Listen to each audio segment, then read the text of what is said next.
شغلتين عم يجذبوا الناس لهذه الأعمال.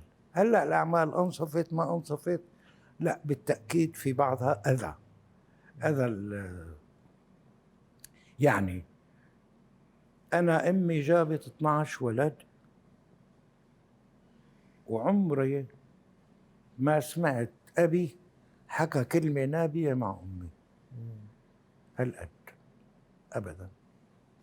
عم نسمع بالدراما الشامية، بينما هي بالبيئة بعض أعمال البيئة الشامية صحيح، بتلاقي بتجيب له تشطن مي، غسل له اجريه، تغسل له رجليه، امرك سيدي. ويمكن بيضربها برجله بتقول له ورني سيدي انت سيدي. شو هذا؟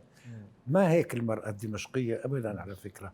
هون صارت الإساءة صار في تسليع للمرأة السورية. هو لقلك ليش انه الناس بتحب تشوف الفعل الغلط، بتحب تشوفه. يعني اذا انت يا حبيب قلبي ماشي بالطريق وشفت رجال ومرته ماسكه حاطه ايدها بايده وماشيين، ما بيلفت نظرك.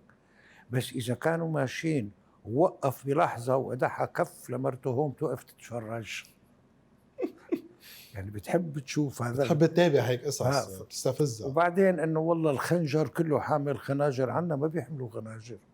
يعني انا على وعي بالشام القديم ما حدا حاطط خنجر به.